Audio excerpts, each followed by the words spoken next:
جایی که تمرکز باشه انرژی جریان پیدا میکنن.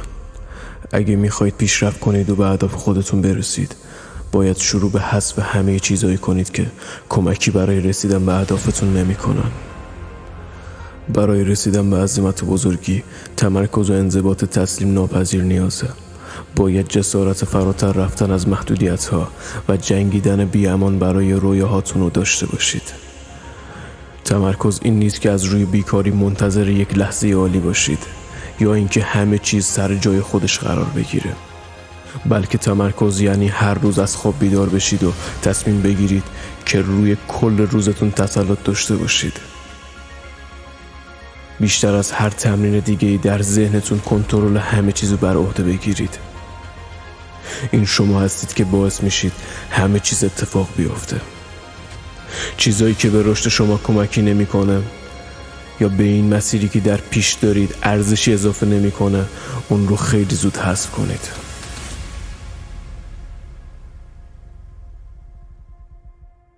به یاد داشته باشید که برای کارهای بیهوده وقت ندارید. وقتی عالی باشید به شما کمک میکنه که رشد کنید و اهداف خودتون رو زندگی کنید. اما فقط روی سال تمرکز نکنید، فقط روی ماه تمرکز نکنید، فقط روی هفته تمرکز نکنید، بلکه به شدت روی 24 ساعت پیش روی خودتون تمرکز کنید. شما باید تا جایی که ممکنه تلاش کنید، بهبود پیدا کنید. اون وقت بخش‌های مختلف مغز شما شروع به استفاده میشه که قبل از این استفاده نمی‌شدن. بیشتر مردم در مسیر موفقیت حواسشون پرت میشه. زمانی که شروع به روال نظم و انضباط میکنن، مثل درست غذا خوردن و انجام تمرینات مختلف، باعث رشد خودشون میشن. اما بعد مدتی به دلیل حواس پرتی اطرافشون از مسیر خارج میشن. اجازه ندیم که این اتفاق برای شما بیفته. اجازه ندیم که توسط شبکه و رسانه‌های اجتماعی بمبارون بشید. حواستون جمع باشه. فکر کنید که تمرکز مثل یک عضله است که باید به اون تمرین بدین و قوی نگه دارین. درست مثل وزن زدن توی باشگاه. در مورد نگفتن به افراد غیر ضروری اصلا خجالت نکشید، چون اونا میتونن بهره‌وری شما رو از بین ببرن. برای تیز کردن این سلاح باید خودآگاهی داشته باشید که روی چه چیزی تمرکز میکنید.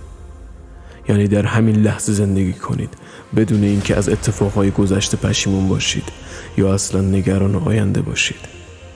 زندگی کنید، کاملا حاضر باشید و هر کاری که در این لحظه درسته رو انجام بدین.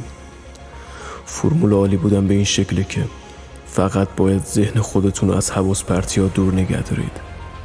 به جای کار و تلاش به سمت چرت زدن نرید. وقتی در حال مطالعه هستید، تمرکز خودتون رو از دست ندین. دیگه از میانبرها استفاده نکنید.